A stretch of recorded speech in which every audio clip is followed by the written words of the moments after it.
Center, the secondary campuses, the atrium and main campus. We're so excited to have you here today, veterans and my students who are with veterans, and those that are coming to veterans. It's a great day. This is a day that we enjoy every year. It's a true partnership between the veterans and Warren County Career Center. And is that better?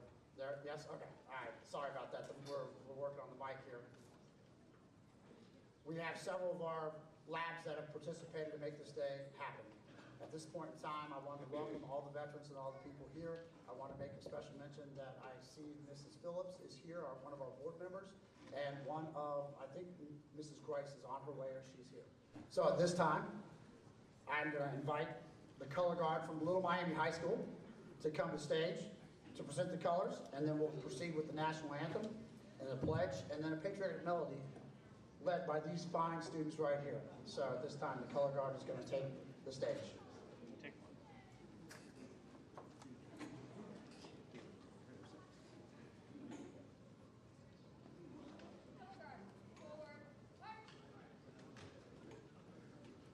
Excuse me over there. Could we get them to crank up the volume a little bit?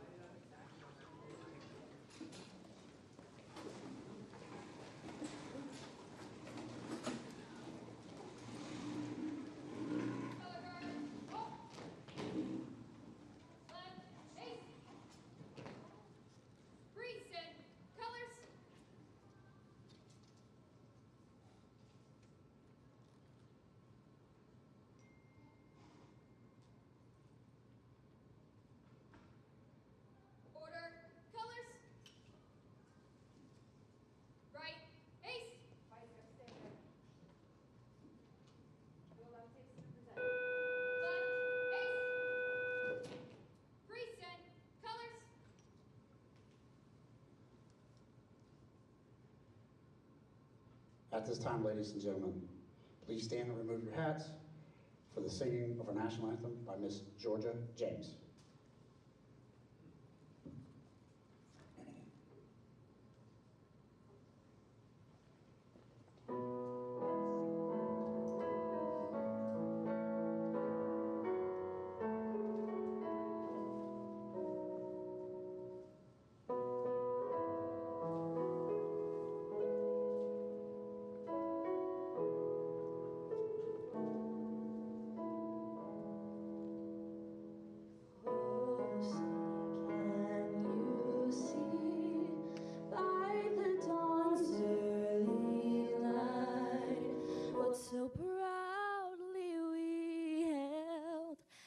The twilight's last gleaming, whose broad stripes and bright stars through the perilous fight o'er the ramparts we watched were so gallantly streaming, and the rocket's red glare, the bombs bursting in air, gave proof through the night that our flag was still there.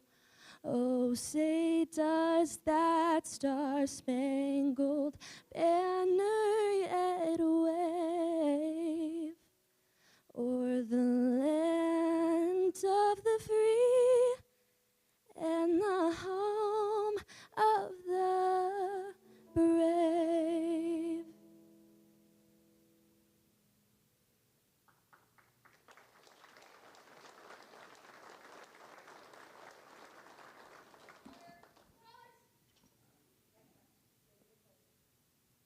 At this time, leading us in the Pledge of Allegiance will be our Learning Lab. And after the Pledge of Allegiance, we'll have a patriotic melody, once again, led by our Learning Lab.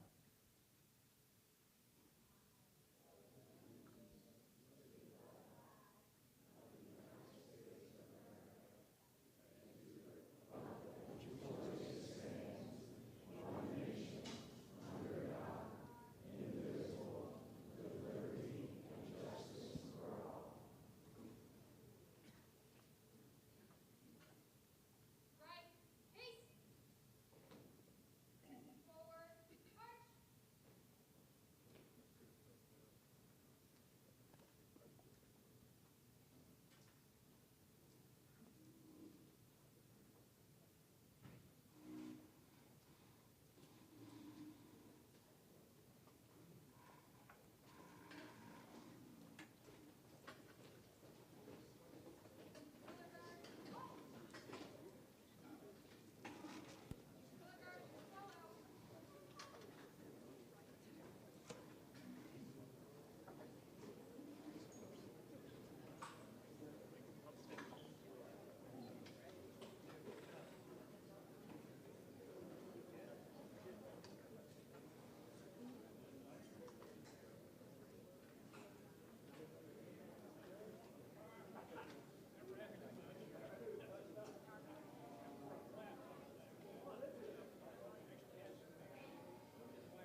How about a round of applause for Miss Georgia James?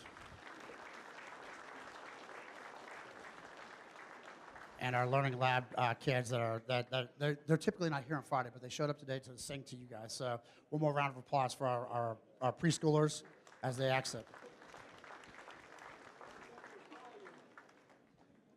Yes, okay. Let's see if I usually don't get accused of being too quiet, just for the record. My kids usually say you're too loud, Dad. The next part of this, we've been working with the students and with Miss Robin Kiley, who will be up here in a second, from the Stand to Serve group. When I got this job 2 years ago, a couple kids came to me and said, "Hey, Mr. Cordini, we would like to say the Pledge of Allegiance every morning." I said, "Okay, we can do that, but we don't have any flags." I said, "We don't?" So as we ventured through that year, one of the things was a student initiative is they said, "We want flags in the classroom so we can start the morning by saying the Pledge of Allegiance." So I talked to Mrs. Kiley and said, "Hey, this is my dilemma. What can we do?" Through an effort with the Warren County Career Center, Stand to Serve, and veterans, we are currently adding flags to each classroom so the morning we can start, because that was my custom when I was at King's. We started with this pledge. But we wanted it to be more than just, hey, stand up, say the pledge, and go on with your day. We wanted the flags to symbolize more than just our country and those that serve. We wanted to have it to be connected to our Warren County veterans. And so when the flags go up in the room, it's not just going to be about our country, but it's going to be about these veterans in our county that serve, that donated a flag so that we can do what we do on a daily basis. And we're trying to make that connection that it's deeper than just getting up and mouthing the words. It means something. That flag stands for somebody that served this country so we can do what we do on a daily basis. And that's the message I want to get to the kids. I understand that service. My grandfather served in World War II and was in a port in France. So I understand the service, but I wanted to get it to the kids and let them know that flag is more than a flag. That represents our country. That also represents this veteran and this veteran. So when we look at the flag, it's just not a flag. It's veterans. It's people. And that's what this country's about. It's about people. It's not about politics. It's about people. So that is where our venture has come. Thank you. Our venture has come, and we're going to continue to work with Ms. Kiley about getting flags in our classroom and starting this tradition that was student initiative. This wasn't what I've learned in my lifetime doing this for 32 years is when students initiate, it's going to stick. When the principal dictates, it's going to go away. So I don't dictate. I listen, I learn, and we grow together. But this place is about people, and that's what I want it to be about. And I want our kids to be a symbol for the rest of the county how we do things. We got great kids here, and I tell them every day, 2 years ago I stepped into greatness, and it has nothing to do with me, it's them.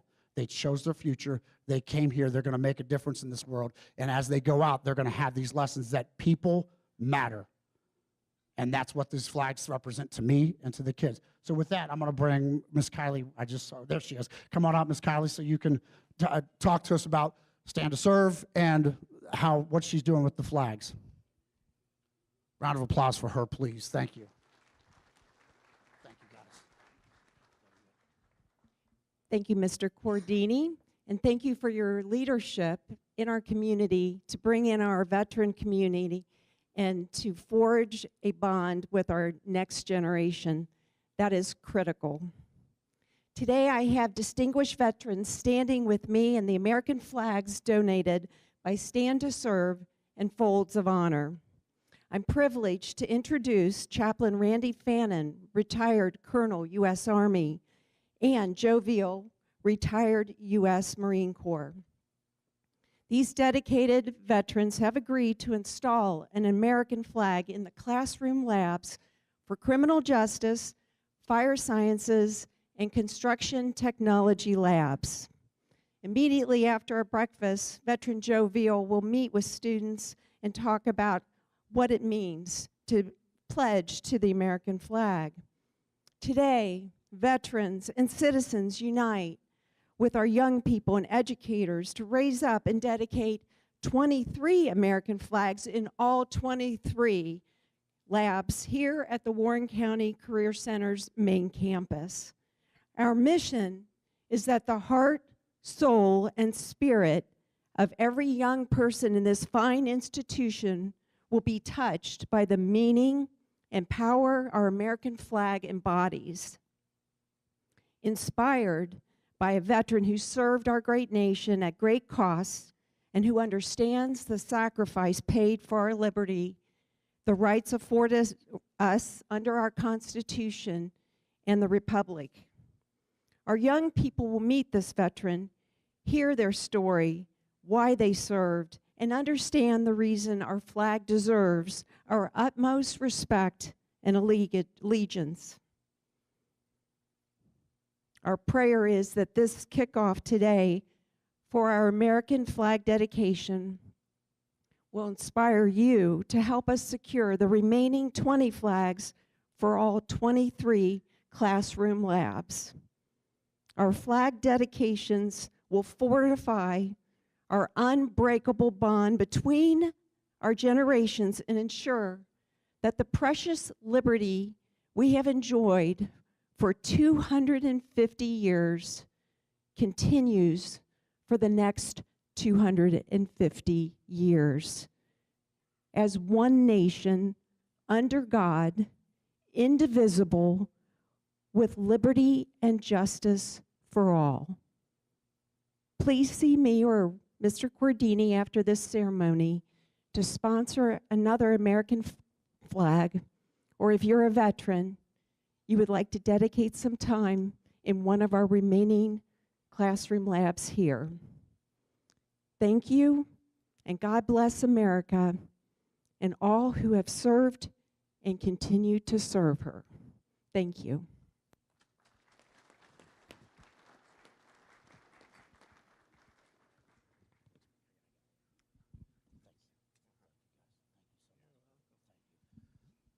Next to the stage brings me great pleasure to bring this young lady up. She is one of our finest, has made the decision to serve the United States after graduation. She's currently in our criminal justice class, and she's going to come up and talk to you about recognition of service, and that's Berkeley Naylor.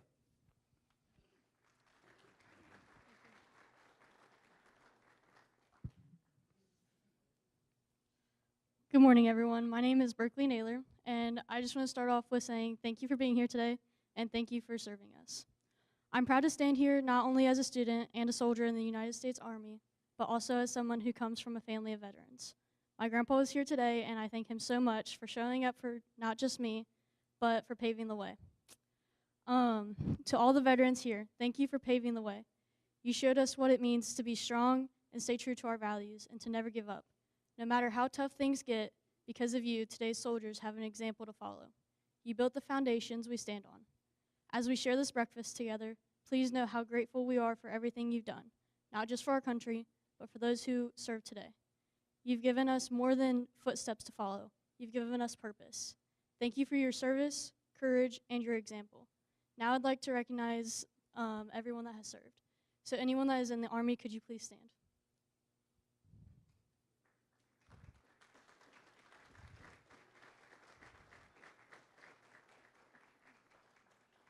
Thank you. Anyone that has served in the Marine Corps, please stand.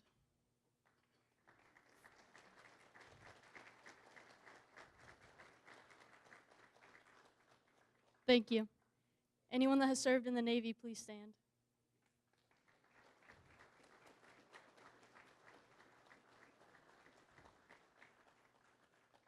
Thank you.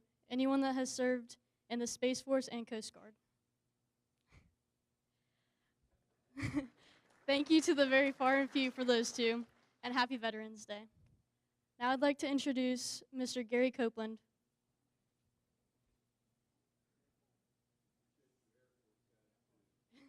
Oh, thank you, Air Force. I thought I said you guys.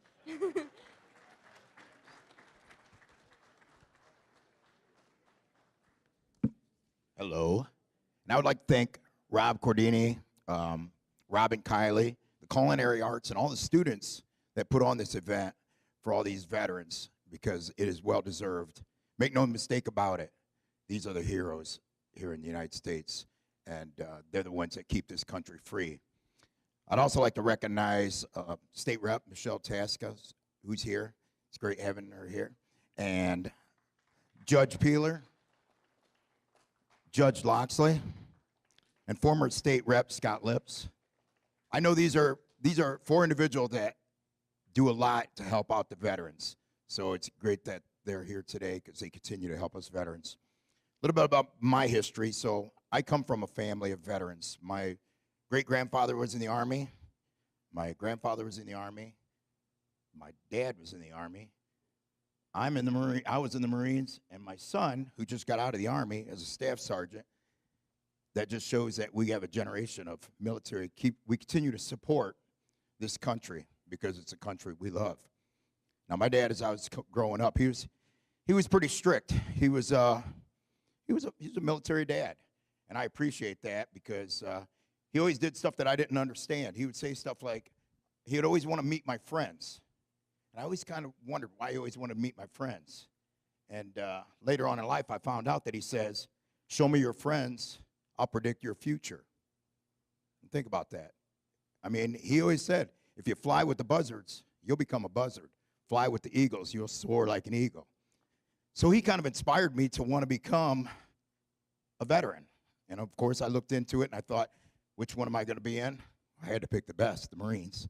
So, and that's okay. We all make fun of each other. I will tell you that sometimes I'll look at an Army guy like Mayor Isaacs and I'll say, you know, Army stands for aren't real Marines yet. Or I might look at a Navy guy and say, you guys were the Ubers of the Marines or the Chair Force. We all joke around with each other. You know why? We earned that right. And it's all fun. Because when I signed up, I used a red crayon. We all know that's what they say about the Marines. But either way, we earned that right to have fun with each other. But let me tell you something. Anybody who never served, if I hear them saying anything negative about any branch, I'm going to stop them in their tracks because they didn't earn that right. You know, we all fought for that right. And I appreciated no matter what branch you're in, I appreciate all the branches. We all have a similar mission. I made a transition. My last duty station when I was in the Marines was Iwakuni, Japan. I was with MWSS 171, and it was a deployable unit. And I remember one of my last holidays before I stepped out was in Korea. I was in Yecheon, Korea, doing a deployment called Team Spirit. And I can remember all of us sitting around, and you know, most of the time you think you're homesick. But I realized I'm with my family there. They became my brothers and sisters. And we all appreciated it, and we made the best of it. But we were there for a purpose, to keep this country safe and to keep the world a safe place. So, and I know everybody had the same mission out here. After I got out of the Marines, I made a transition into the police work. That's kind of normal. It's a paramilitary organization with rank structure, set goals. You know, we train, tactical training and stuff. We're what you consider the internal, more the internal order and public safety. As military is the external defense and welfare. And it's not uncommon for somebody to come out of the military and become a police officer. I have a couple police chiefs here I'd like to recognize.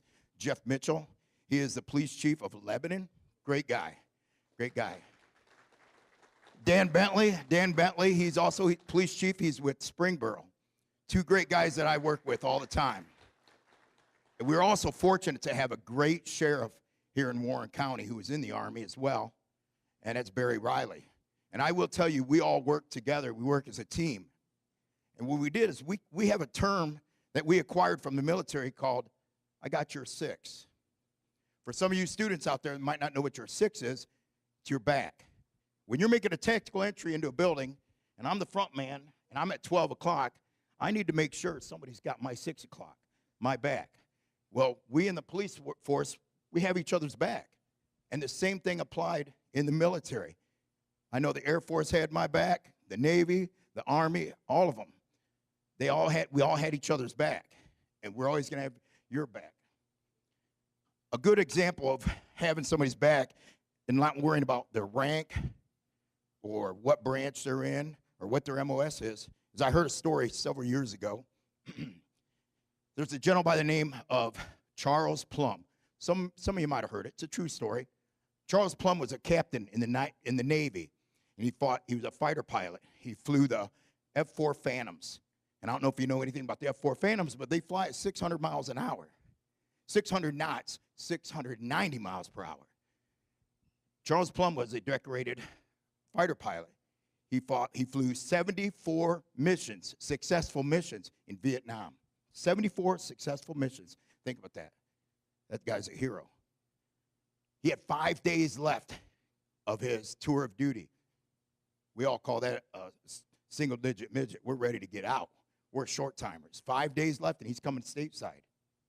Unfortunately, with 5 days left, he got sent on his 75th mission. While he's on his 75th mission, he got shot down as he's flying 600 miles an hour.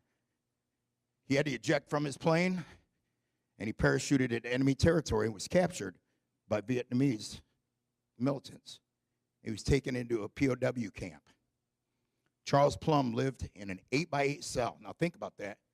8-foot by 8-foot cell for 2,103 days. Just short of 6 years in an 8-by-8 cell. They took him outside of the cell for 1 hour a day. For 23 hours a day, he sat in that cell. Eventually, Charles got released after 6 years of being in captivity. Came back to the United States, and several years later, he and his wife were at a restaurant. While they were at a restaurant, a stranger walked up to him and said, "Hey, you're Charles Plum, aren't you?" He goes, "Yeah." He goes, "Yeah, you're that captain from Vietnam who was captured, was a POW for 6 years." Charles goes, "Yeah, do I know you?" And he goes, "I'm the guy who packed your parachute." He's the guy who packed his parachute. Charles didn't know what to say. He reached his hand up and said, "It worked." The guy replied, he goes, "Let me ask you a question. Did that parachute have all its panels?" Because parachutes, anybody that knows parachuting, have 18 panels. And sure enough, Charles said, "No, it was missing 3 panels. But the 15 panels got me to the ground." After that gentleman left, Charles went home, and he reflected on that. He thought, how many times did I probably pass that guy on base and never acknowledged him? Did I ever thank him? But the most important thing is, it doesn't matter what your MOS is. As much as Charles Plum trained to be able to handle being a POW or be able to handle any kind of task, he wouldn't have made it if that guy wouldn't have packed his parachute right. So what I ask is, same thing Charles Plum asked, whose parachute have you packed? You know, we have a lot of veterans out here committing suicide and having problems. We need to make sure we continue to help those veterans. You know, when I think about that, again, I think about it doesn't matter what your MOS was. It doesn't matter what rank you are. It doesn't matter what branch you served in. Every person is an integral part of the success of our service. And I also think, you know, there's times that we need to start acknowledging people and thanking people for the tasks they do, because you may not get that chance. Charles Plum may have never been able to thank that guy if he hadn't run into him. So I ask that everybody think about that when you're encountering people, you know, pack their parachute. And I guarantee there's people out there packing your parachute as well. And they got your 6. Now, I'm still police chief, but I'm one of the commissioners. I'm fortunate enough, Judge Peeler and Judge Loxley appoint me as one of the commissioners. I've been doing it for a while. And it's probably one of the most rewarding thing I do is by helping veterans. I will tell you, we have veterans that come to us. At the Veteran Services, if you need to file a claim, get some kind of financial assistance, or just need transported to and from your doctor's appointments, we provide that. I got other commissioners here, Jerry Ferris in the back, John Looker right here. They're 2 other commissioners that I work with. And we are all fortunate. We appreciate being able to help veterans. If you ever need any kind of help, or you know of veterans that need help, pack their parachute. You can have them call us. We're over at 320 East Silver Street here in Lebanon, and we're out here to help people.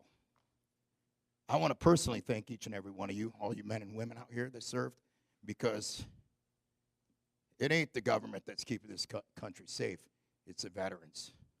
And I'm happy to be a veteran, and I appreciate everything you do and being able to work with you and call you my friends and family. Thank you.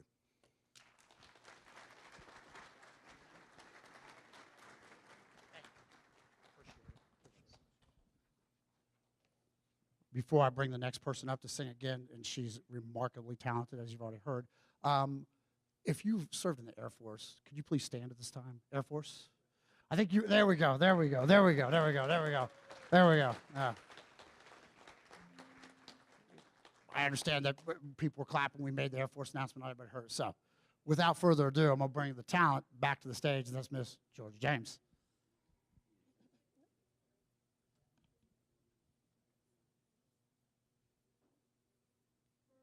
Beautiful for spacious skies, for amber waves of grain, for purple mountain majesties above the fruited plains. America, America, God shed his grace on thee and crowned thy good with brotherhood from sea to shining sea. Oh, beautiful for pilgrim feet whose stern impassioned strokes a thoroughfare for freedom beat across the wilderness. America, America, God meant thine every flaw. Confirm thy soul in self-control, thy liberty in law. Oh, beautiful for heroes proved in liberating strife, who more than self their country loved, and mercy more than life.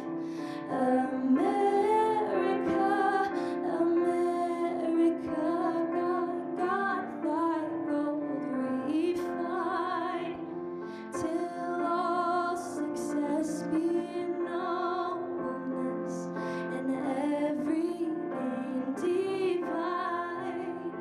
Oh, beautiful for patriotry that sees beyond the years. Thine alabaster cities gleam, undimmed by human tears. America, America, God shed his grace on thee and crowned thy good with brotherhood from sea to shining sea. You guys are welcome to enjoy the breakfast in the back of the room. Thank you.